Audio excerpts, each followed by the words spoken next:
This is the Blue Man Group. This is the Blue Man Group. This is the Blue Man Group. This is the Blue Man Group. This is the Blue Man Group. This is the Blue Man Group. This is the Blue Man Group. This is the Blue Man Group. This is the Blue Man Group. This is the Blue Man Group. This is the Blue Man Group. This is the Blue Man Group. Hello, everybody. Welcome to Blue Man Group. My name is Ron Ecstasy. I'm here with my co-hosts, Devin Welsh and John Beedron. Hi. Hello. Thank you for having us. Thank you. Thanks for being here on short notice. It's we've returned from sea. As you can hear, we have. It's good to be back on land. That's for sure. It is. My sea legs are. When we got back, well. Devin was kissing the boardwalk. Yes. Yeah. Very happy. I've never seen him so grateful. I know. When we returned, John had was satiating for a glass of milk. He had a giant glass of milk when he hit land. I ended up blacking out on rum that night. Listen, there was some things happened while we were out at sea. You hear these bells ringing. These are mourning bells, not MORNING. They are mourning bells because we are mourning the loss of fellow fellow sea patrons that came out with us on our ship. Yeah, we had some really good times on the cruise. I don't want to forget those. And the patrons, the guests had a really good time too. We saw a lot of beautiful stuff. We laughed, we danced, and there was an accident, and lives were lost. Yeah, presumed lost. Yeah, we haven't recovered everyone. Yeah. Or really anyone. Yeah, we're not sure how many people were on the ship, how many have departed. I thought we counted. I could have swore we counted, but I can't find any. Well, after the incident, we lost that little number clicker that you hold in your hand to count heads. Yeah. That went missing. That was at least one of the casualties. Yeah, I found it at a baseball field because an umpire used it to count how many pitches were thrown in. I just took it onto the ship thinking, hey, this will work, and then it did until we lost it. But so we are in touch with the authorities, though, and we're going through all the steps that we have to in these situations. But we've been gone for quite a while, extra weeks. We've been dealing with the Coast Guard. We have not had as much time to record. We did have a special episode prepared that we recorded on the ship. Exactly. Unfortunately, that has also been lost. We lost that. It's probably for the best, too, because that was recorded just before the accident, and it featured interviews with all of the guests and things, so it would have been maybe a little macabre. Yeah, maybe we could kind of, put it together as like a remembering kind of in memorial, but that could just be also very difficult and time-consuming, so we'll do something else. Yeah, so we did lose some friends. Thanks of those, well, I guess they're not even here anymore, but those of you who paid cash at the door, that was nice. Yeah. Unfortunately, we lost that too. There was an envelope. Also. Yeah, that was actually going to reimburse some of the costs associated with the rentals and everything. So that's another issue that we're talking with the authorities about, and our lawyers, obviously. And our insurance, the insurance company that helped us charter the ship. Because we still owe a lot of money, actually, to them. To a few different people. But anyway, but the good news is that we all made it out safe. We're actually all here. Yeah, the only survivors, actually. So currently, the sole survivors. We have yet to find anyone else washed ashore or found on maybe pirate boats or rescued at sea. Mm-hmm. The Coast Guard is investigating the crash area. which is the middle of the Bermuda Triangle. Yeah, exactly. So it's taking a little longer than expected. I gotta say, I feel great. Like since the ship, since we got off the ship. I mean, that blackout with the rum, that was weird. But then since then, like my sleeps have been really, really good. My allergies are almost zero now. Cleared out, yeah. I don't know. It's just cool to see all the things that we saw, except for the accident. But it was great. I'm happy to be back. You guys look better than ever. We're all really tan now. I know. Which is fun. We look cool great. that we all have a great tan. We look full great. body tans too. No tan lines. Glowing. Right. Yeah. Yes. Zero tan lines, especially on Devin, which is which is funny. I would say he's actually darker in his tan line areas than the rest of his body, which I'm not exactly sure how that happened. But I never knew about this, but John put this little sticker of a Playboy bunny on his chest, and then went out into the sun. And then when he's done in the sun, he takes off that little sticker, and he's got a little sun tattoo. It's cute. It's like a sun tattoo. Thank very you. Cute. Yeah, I thought that would look cute on me. Yeah, but if anybody just a quick note. If anybody sees or finds an envelope that says cash on the outside, just let me know. Yeah. All right. So it should be in a glass bottle also. Yeah. Thanks, and we mourn those who we lost. Yeah, but things happened the way they were supposed to. I mean, God has his reasons. We made it. Sure. So, yeah. Sure. Surely we did something right. Mm-hmm. Yeah. Everything we did was right. Is that our story? Yeah. We don't have a story. We're not being held culpable. So okay. Just to reiterate again, we were in international waters. That's true. Okay. Nothing. Yeah, the authorities have assured us that we can't be held responsible for anything because we were actually outside of national jurisdictions. So you listeners can breathe a sigh of relief about that we won't be punished for anything you could call crimes or whatever. Exactly. Okay, good. And that lost episode probably won't show up for exactly the same reason. We don't want to be implicated in anything. Right. Yeah. It's just better sometimes to plead the fifth. Don't introduce things that can be used against you in the event that. That's a good lesson for all our listeners. Good. Yeah. Great. Good idea. Great idea. All right, everybody. Let's get this show on the road. As you know, we like to ground everything in history, as I like to say, which we still don't know what that means, but we like to take it back to the old school. In this week in history.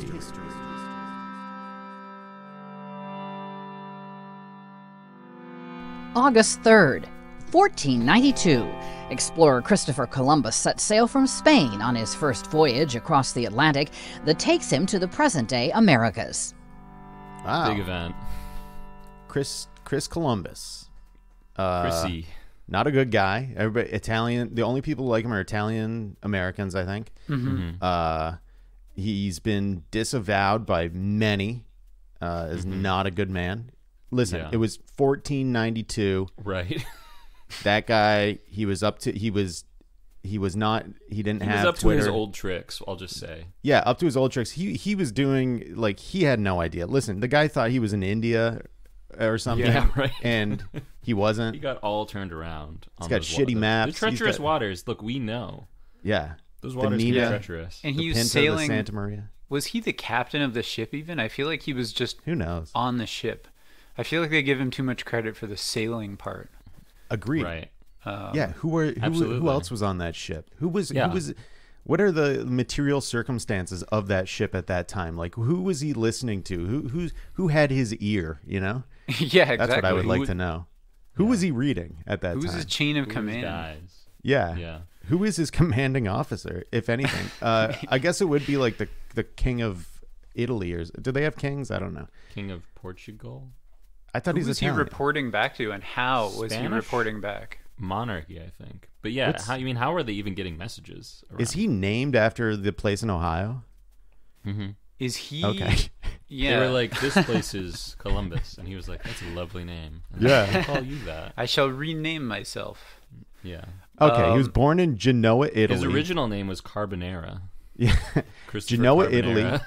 Italy. Genoa, Italy was famous for salami. Yeah. And he was the admiral of the ocean sea, Christopher Columbus. That was his title, I guess. So he's eating mostly salami probably on the boat ride over. Probably and not rats. So many fruits and vegetables. No. Yeah, and then he's not thinking straight when he gets there. And right. He's like definitely like dehydrated. He's never. Yeah, he hasn't seen citrus in like 9 months. That was also before they discovered you can't drink salt water, so everyone was drinking heaps of salt water on the boat because they're like, "That's water. They can't look at the chemical composition." And he gets there and he's just so disoriented and just like bad breath and really confused. Yeah, he's confused. He's so far away from Spain. He's completely confused. All right, so he made 4 voyages, unsure of like the difference between. Oh, I guess he didn't even on those 4 voyages. Didn't even make it to the U.S. He went to Cuba a few times. He went to Hispaniola. Yeah. Is this reminding you of 6th grade like geography class or something? I'm recovering some long buried memories. We're looking at a chart here of the different paths, the 4 voyages.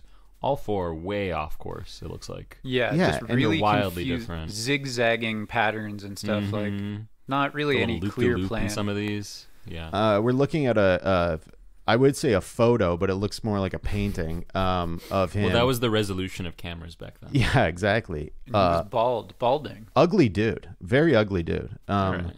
Sorry, John. Contemporary descriptions physical appearance under his Wikipedia page: ugly, bald. Yeah, contemporary descriptions of Columbus include those by his son Fernando, named after the ABBA song, and Bartolome de las Casas describe him taller than average with light skin, which Bartolome was often sunburned. For our English-speaking listeners, Bart of the house. Yes, he had bluer hazel eyes, high cheekbones, and freckled face with an aquiline nose, and blonde to reddish hair and beard. He sounds like me. He sounds like you. I was going to say the same thing. It sounds like identical. That's how Ron looks. Yeah. So for all those Columbus sexuals out there listening, this is a very erotic experience. I know to hear a description of your fetish object. So please refrain from all masturbation, all kinds of outbursts of erotic energy. Yeah, until the end of the episode. Please hold that. Christopher Columbus. I don't know how to feel about him. He did not. He approached the Arawak Indians in the United States and was very confused. I never met the guy. I wasn't there. I think it's a lot of he said, she said stuff at this point. Yeah. And he didn't even speak English, so how am I supposed to believe him in anything he says? So it's a pretty fun story this week, since we ourselves are sort of Columbuses after our fateful voyage. Yeah, we wanted to right. The fate of several hundred lives potentially. I can't remember. Yeah, I mean, people do have differing opinions on us. Some hate us. Some love us, just like Christopher Columbus, and that's just kind of, if you're making history, people will have differing it's vantage points. Easy. Look, you got to make some enemies if you want to get anything done in this life. Exactly, and just want to mention that when people say 1492, a lot of people just automatically start doing that little poem like 1492, like Columbus sailed the ocean blue. Personally speaking, when I think of 1492, I think of the birth year of the German Protestant reformer Argula von Grumbach, who died in 1554. Right. Yes, that's much more interesting. Named after arugula, the salad green. Also known as rocket over in Europe. Okay, so let's close the chapter on that sailor from Italy that kooky guy, that confused Columbus, that confused but handsome as hell sailor, dehydrated, stinky, but like very very sexy. Man. Yeah. Actually, before we leave this, I have to know how old was he when he was doing this? So he was born in 1451. Okay, 1451. This is all just mental math. 41 years old. 1492 equals he was 41 years old, John. That's how old he was when he did this. So he's over the hill. Actually. Oh, yeah, I guess around that time, that's when, he died 8 years later. No, 16 years later. Yeah, well, his 40th birthday, they were like, Chris, listen, you've done everything. What's next? And he's like, do you know what? I'm thinking, I've got these 3 boats, Nina, Pinta, Santa Maria, and I'm thinking about going to India in them. And they're like, you know what? That's a great fucking idea. Because everybody hates him because he stinks. But he's handsome. You know how to get there. That's a straight shot. You just go and you'll get right there. He's drawing a map. It's like on a napkin. Somebody gave him a map of how to get to India on a napkin, and then this is what he did. He's been drinking wine all day, eating salami. Exactly. Long day. All right. Making some boasts. Chris, good luck on your on trying to stay alive in hell while you're down there for murdering everybody once you arrived in the United States upon your command. I get it. All right. Let's close that piece of book of history, which takes me to our next segment. What's in the news? Okay. What is in the news? It's so relieving to get back to the news here. We've been away for a little while and feeling a little rusty. Yeah. So this actually is a bit of a callback to when we were out on the ocean. Oh, wow. That was such a good time, except for the accident thing. Yeah. But it was mostly a great time. Yeah, mostly. It was a great time. Mostly a great time. But and you know what? What's nice is, as we said 2 weeks ago, the news was taking a break. The news was off on summer vacation. Yeah. And actually, these are direct stories of us being able to report on these because the news around the world that had been on pause started up again in the 7 seas. Yeah, exactly. So one of the things that we saw, so this was, I don't know if you remember, it was like the 4th night maybe where I was on deck watch and but also got it confused as to what I was supposed to be doing. And I thought I was supposed to steer, but it's not a steer. It's automatically steering, and I just didn't get that. The crew, the ship captain was very difficult to understand. I don't speak the same language as him, but I remember looking out over the I believe it was the starboard side of the ship, and I noticed this bubble-like vessel. And I pointed it out to you, Devin. Devin wasn't wearing his glasses or contacts. In fact, he had his eyes closed and he was sleeping, so he didn't see it. But I remember you bothering me. But I didn't see it. So then we return, right? Well, I'm doing. I was up at 4:30 a.m. bringing in the news, and I found this article. Guess what? We saw news happening while we were out there. Headline: Florida man in bubble-like vessel washes up on beach. Sheriff says. Okay. So it was. I didn't believe you, but I know. Yeah, this has been confirmed. It's real. It's weird. It's the seems like it's the 9th time today you've said that to me, Devin. I didn't believe you.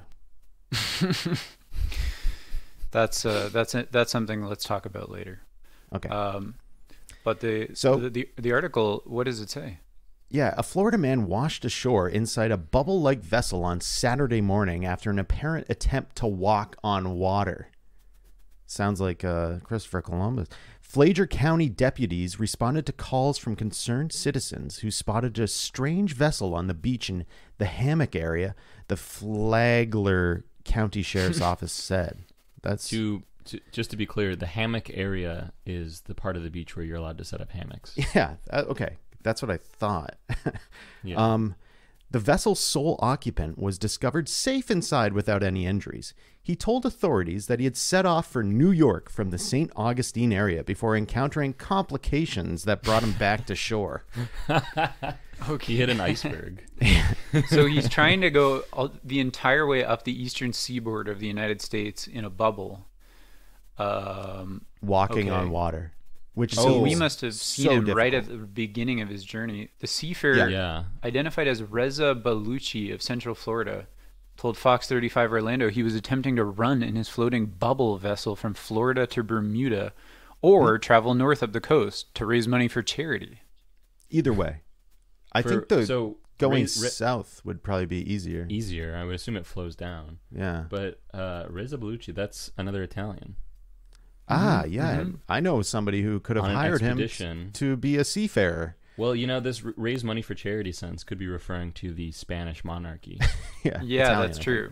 That is because the Catholic monarchy of Spain at the time was technically a not for profit because their religion. No so he says, my goal is not only raise money for homeless people, raise money for the Coast Guard, raise money for the police department, raise money for the fire department. They are in public service. They do it for safety, and they help other people. This guy's all over the place. That's wild. He's raising money for defense reasons, like the Coast Guard. You would have to imagine gets a part of the U.S. defense budget, don't you think? They probably blew the amount of money he would have raised by having to rescue this guy. Just like the single operation of the Coast Guard, like coming out. Yeah, of the exactly. water. He wants to raise money for the Coast Guard by like employing he's their raised resources. like $37, and then it's like a regular call costs like $500. Yeah. So the Coast Guard recently in 2021 has requested $13.1 billion, which includes a $10.9 billion tab for discretionary funding. Reza wants to raise some money for the Coast Guard by walking up to New York at sea. In a bubble. I imagine he could raise probably like $6 or $7 billion by doing that. Maybe that would be a big help. Yeah. So this is an example of, like Americans getting off their butts and doing something for a change. Right. And I think, I like to see this. I think this is like authentic political engagement in a way. He's really doing something important, and he's doing it, to raise money for good causes. And I think we could see other people start to imitate him. Yeah, you have to respect his gumption. I love his gumption. This guy just had an idea, and he wasn't sure if it was going to work out or not. He didn't know, what it was going to happen. He just wanted to, help people out and see, experiment with his body and with his mind and the sea. Actually, sorry, I'm reading right here. He did know how it was going to turn out. Baluchi has been rescued several times in previous years after setting off inside hydro bubbles, the station reported. Oh, okay. Hydro bubbles. Okay, so there is a name for his vessel, his bubble-like vessel. Okay, so maybe he keeps getting rescued. Yeah, I think we may have to have a talk with him. He's trying Baluchi to just has been reimburse these agencies for the costs he's already incurred. Exactly. Yeah. The different like catastrophes that befall him are like bringing in like the Coast Guard and the fire department and the police. And homeless people are helping him on the beach. Yeah. I have to pay these guys back. I'm like in the hole, and now it's like all these people have the debt hold over me. It's like, how can I do it? I can't sleep at night. Like the only thing that occurs to him, it's like, how can I ever repay them? And then it's like the bubble. Yeah, I can walk on water. To the bubble. And the bubble, it's when the cause news of asks and him. solution to all of my problems. When the news asks him who he's raising the money for, he's just looking at everyone around. He's like, he just sees like a Coast Guard guy. He sees a firefighter. He sees a homeless guy. He's just naming what he sees. I guess all these people. Yeah, so Reza Baluchi of Central Florida is one hell of a guy. He seems to really be passionate about this. He's got a website. He also has a Wikipedia thing. He's a runner. Very fit. He's one of those extremely fit dudes who's like probably does those ultra marathons, older man. Maybe you could say he sees himself as like a Forrest Gump figure. Gumption. That's why he's got gumption. I think that's what John was trying to say. He has Forrest gumption. Yeah, he does really dumb things. Himself. Yeah, he can't explain it, but he just does it. Oh, and you can track where he is in the world. For some reason. Oh wow! Okay, he seems to be going up the listeners, coast. We're running Florida. We're building our own scoops right now. We're going deeper into this story, discovering that the subject of the story is in fact a sort of media personality. Yeah. Runwithreza.org. That's Reza is how you spell that. Reza Baluchi. Have to imagine. I know Reza's an Iranian name. But he's this hydro bubble thing. It's if you can imagine like a hamster wheel, it's like that with floaties all stuck inside. It's actually a sight to see. And again, he's done this 2014, 2016, and 2021. Never really works out for him. And he was fined $95,881 for his charity. So run. Yeah. Please donate to Reza so that he can do this again in a couple of years. Yeah. Yeah. So it says in 2016 he tried to reach Bermuda. Do you think he had the same problems we had? You know what? That would be interesting to talk to him. He may know something about the accident. We should have him on. Yeah. He might have seen something. He may have been there. Because we saw him. Maybe he saw silence him. Yeah, maybe we should. Yeah. Well, we shouldn't say that on air. Yeah, anyway, we'll scrub this. Yeah. Moving on from this story, I have another interesting story.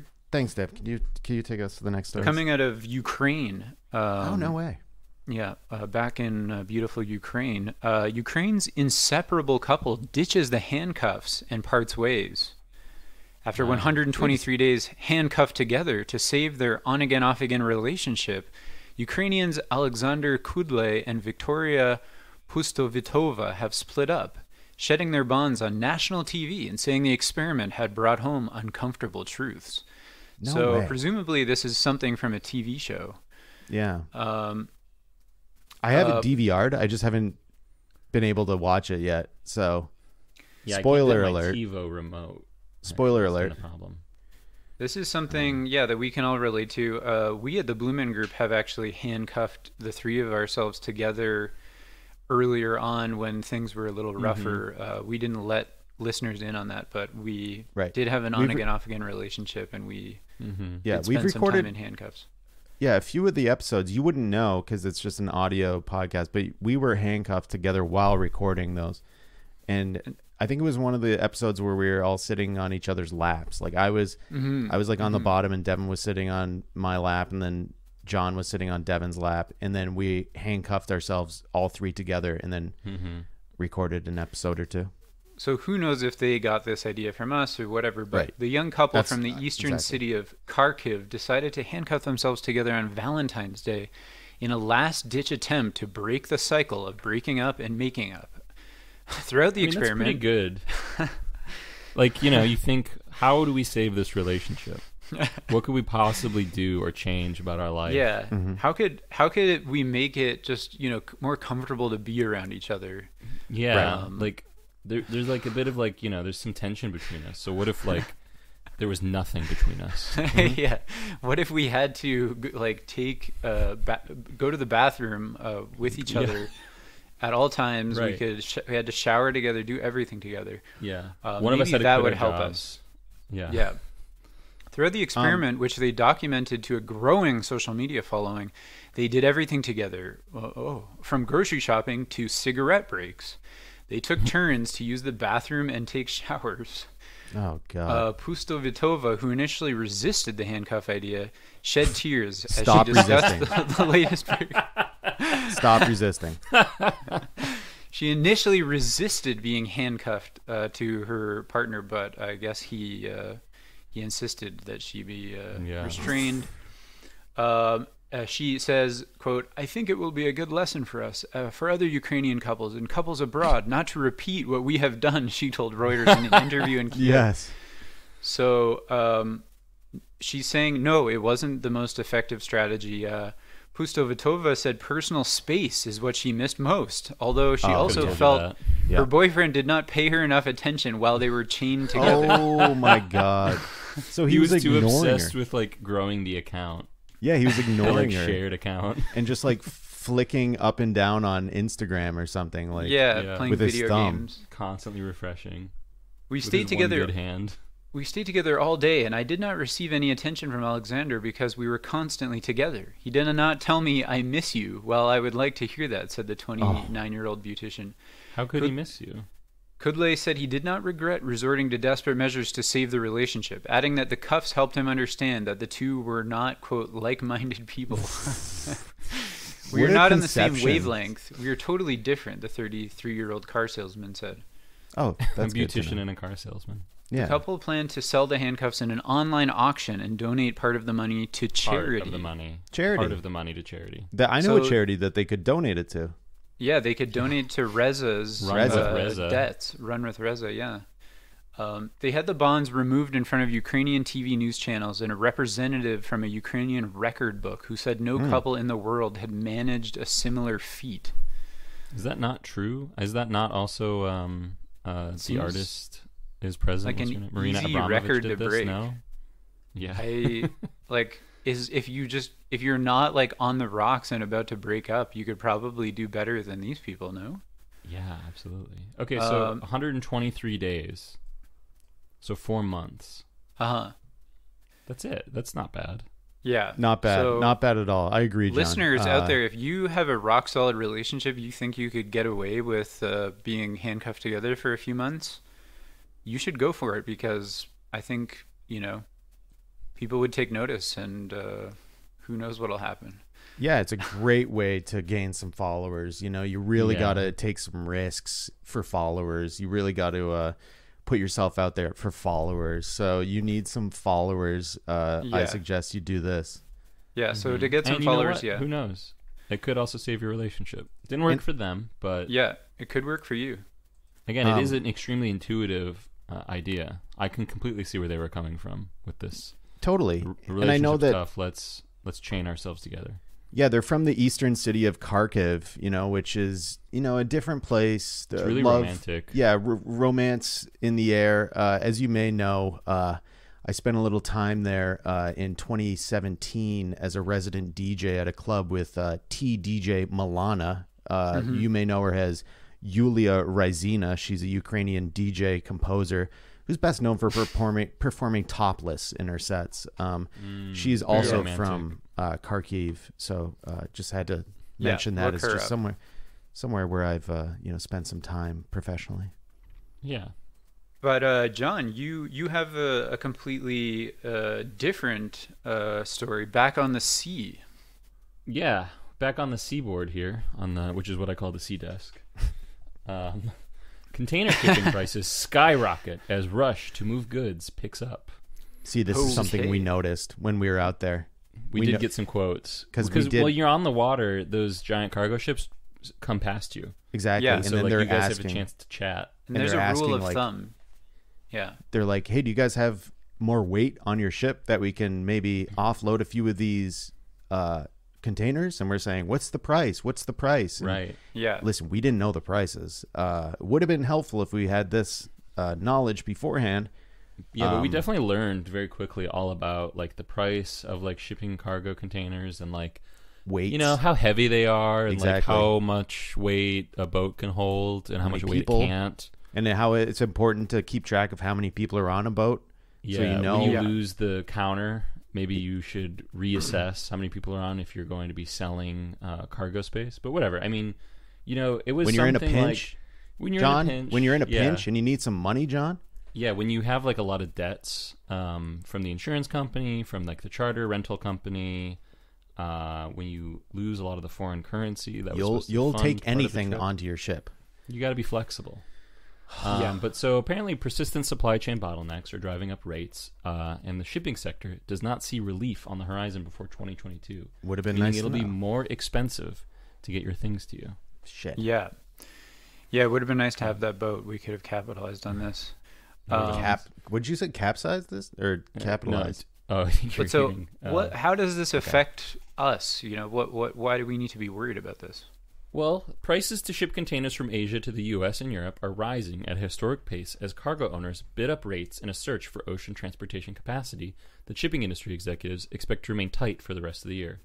The average price worldwide to ship a 40-foot container has more than quadrupled from a year ago to $8,400 as of July 1st. So the measure has surged 53% since the first week of May. Shit. So if there's anything in the country that comes from Asia, I don't know how many goods could possibly be coming from Asia to the U.S. Maybe it's not that many. Hypothetically, if I ordered a pair of handcuffs from a Chinese website, like just now, say, yeah, how that means that it's going to be way more expensive for me to get those handcuffs over here to me. That's Absolutely. correct. Because it is shouldered on the consumer. Right. You have to pay for the shipping. So you're probably looking at, I would say, maybe $16 to $24 to ship one unit of maybe about half a pound package. Is that about right? Sure. It'll take longer, these numbers too. in front of you, Devin? And it will take longer. Yeah. Okay. I don't know how long. Especially if they try and like cut corners and maybe sell one of their shipping containers To somebody else. to say maybe like a return ship. Right. Some companies listed prices to ship. Yeah. Go ahead. So to ship from China to major ports in Europe and the U.S. are closer to $12,000 a container. So it could be even more. Mm-hmm. And it says some are being charged up to $20,000 for last-minute agreements to get goods on outbound vessels. I know. Wow. I just read that. So $20,000. I know. We could have got way more. I know. We could have got. I didn't know. This guy named Brian Bork. He's the chief growth officer at Seiko Logistics in Illinois. He said global trade right now is the hottest restaurant in town. Damn. Now, I'm unsure of what other kind of restaurants this guy goes to. Is that a metaphor? What does it mean? Okay. That makes more sense. Is he saying that they're shipping restaurants in those shipping containers? Is that why it's getting so expensive? New exclusive Instagram-friendly spot to get dinner? Yeah. Yeah, to have dinner on a shipping container in the middle of the ocean, exclusive. But on the thing, because that's really, you really have to have and be willing to demonstrate wanderlust, to eat at a place like that. Totally. And he says if you want to get a reservation, you need to plan it out 2 months in advance. Everyone's trying to grab any spot they can, and they're all spoken for. Again, he's talking about shipping, not restaurants, right? I think he might be talking about both. Okay. Maybe he's talking, I think he's talking about both at the same time. That's weird. I think it's a mixed metaphor is what it's called. Denmark-based shipping research group Sea Intelligence APS said a staggering 695 ships were more than a week late in arrivals at U.S. West Coast ports in the first 5 months of 2021. Mm-hmm. Yeah, and I think that number should be 696 because I think that was also us. We were late, yep. Yeah. Now everything is overbooked, he said. Shippers are desperate to book tomorrow. It's more a bidding war than it is a traditional tariff, and this bidding war is accelerating. Some of these 23,000 or 24,000 prices include the inland distribution cost, and they can easily add far more to the final cost. So it seems that as this article was being written, the price has been skyrocketing. Yeah, $1,000 every single 16, time. And then it was 20,000, and now we're up to 24. Yeah. So this is an extremely hot commodity. Yeah, it's a hot restaurant. Notion of space. Yeah. So by the time we're reading this, prices are probably at 200,000. Let's just assume. Yeah, and by the time that this episode, you download this episode and then listen to it a week late because you forgot that you downloaded it and saved it for your commute. Mm-hmm. Prices could be easily in excess of $7 million per shipping container. 10 million. So easy. We have somebody here saying that Mr. Damas, we're unsure who this man is, but he said that he expects the strains on container shipping to remain critical until the Lunar New Year. Mysterious Mr. Damas is dropping some seriously bad news on us. Okay. He's really bumming us out. He says here, there is no end in sight. There is no way during this peak season that things will improve. The backlogs and delays will only deteriorate. So that's not good. Yeah, so Mr. Damas is mysterious. He's a doomer. Yeah, but we don't know where. Yeah, but he has some good points. He does. He's got great points. Prices will continue to go up. Until when, we don't know, but we do know that there's a bit of a backlog here. Yeah. A bit of a constipation of the global trading system. Yes, absolutely. Shipping, not shitting. It's shipping. 2 P's, not 2 T's. Mm-hmm. Just letting you shipping know. Constipation. Yes. Yeah. This is not good. I know that we had some weird stuff out on the ocean with regards to shipping containers, blah blah blah, and weights. Well, no, we didn't have anything to do with that. No, I didn't say we. Yeah. Did I say we? Okay. No, Did I just say wanted we? to make sure. No. Okay, never mind. We didn't.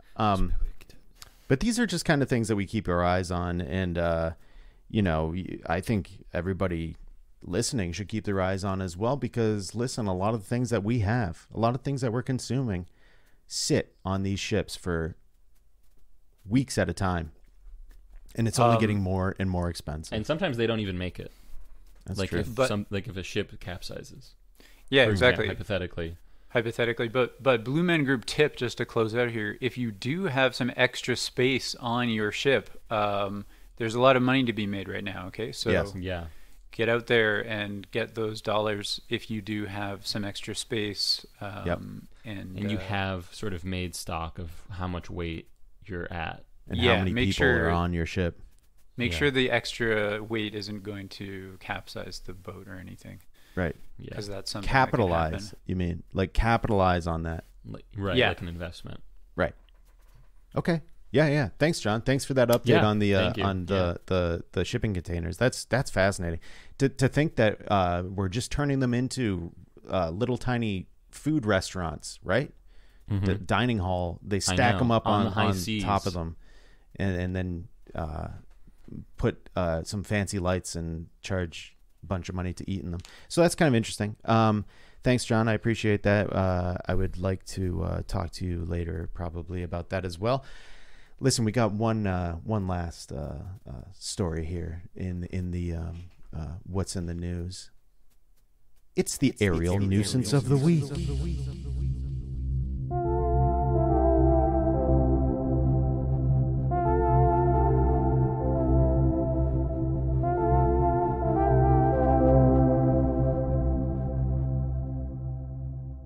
Such a good segment.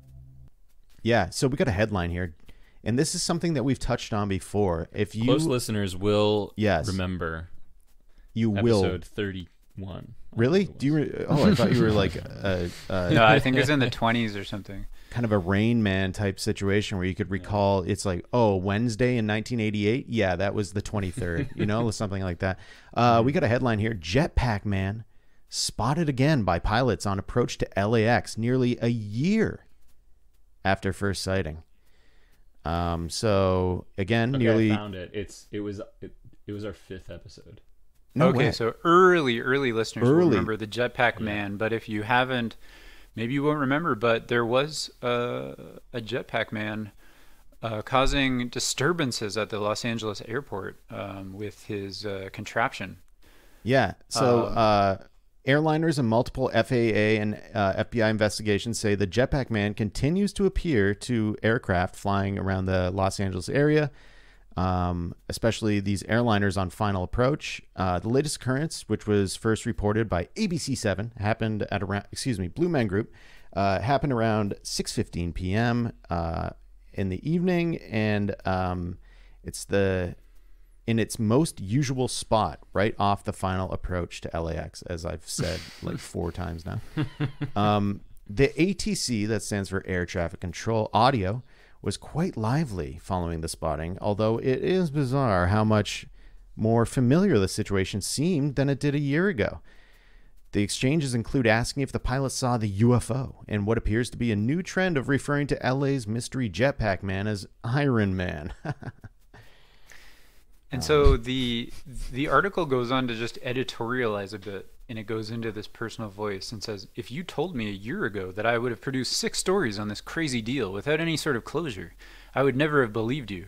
But these are strange times. So strange, in fact, that pilot reports of a Jetpack Man flying around one of the world's busiest airports really doesn't seem all that jarring anymore. Regardless, one thing is becoming quite evident. Something really is going on. It is getting very hard to discount these encounters as a fluke or some errant trick of the light. There's something around LAX that is capable of flight that looks like a dude in a jetpack. Maybe it's a balloon or a drone. Make sure to read this before rolling your eyes. But it is flying where fucking editor. But it is flying where it shouldn't, including apparently pretty far out over the water. So someone has to be behind it. And so it ends with this mystery here, and then our early listeners will recall that when we first covered this story, we discovered a man that is basically the only person it could possibly be. Yes, his name is Yves Rossi. Yves Rossi, and he owns a jetpack company. So in the LA area, I think. Right? Yeah. He's Swiss, but or he's at least posting in LA a lot.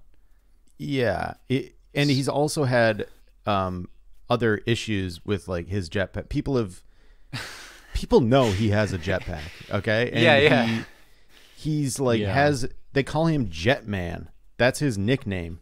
So again, he's clearly doing publicity stunts to advertise the jetpack that he sells. Yes. And we know this. We broke this story, actually. Yes.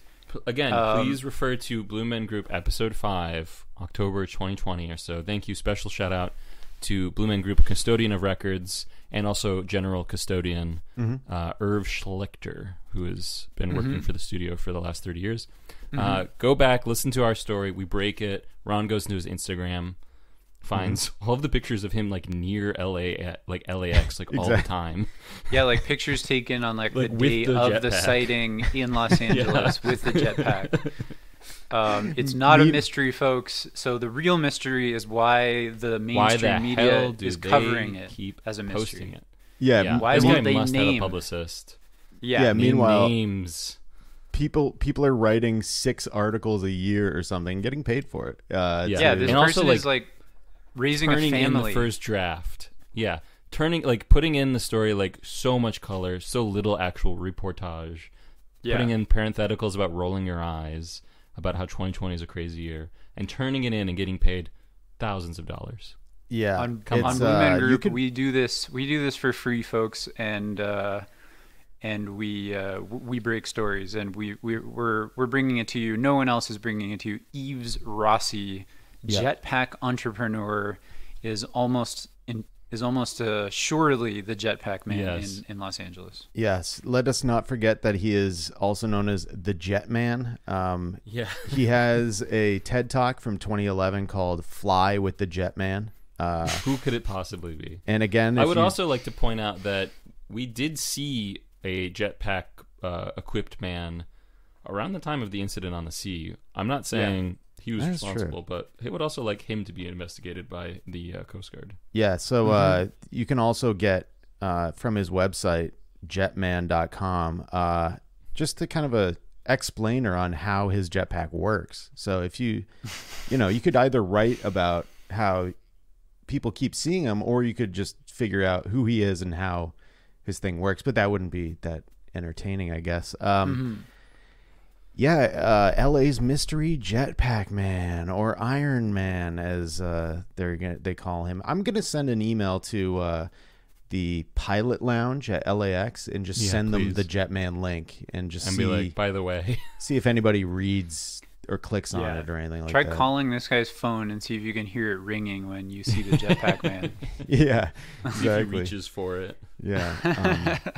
So Yves Rossi, wow, you've done it again. You've duped every single journalist out there who nobody knows who you are, and they call you mysterious. They give you a moniker of a like a Marvel character or something, I don't know, which everyone loves, and you will now go down as a mysterious human being in the aerial nuisance that you are. So Yves Rossi, merci beaucoup pour ton service. I don't speak French. And that is the aerial nuisance of the week. All right, guys. That was a nuisance. That was a nuisance. I hate that guy. I love him, actually, if he wants to talk.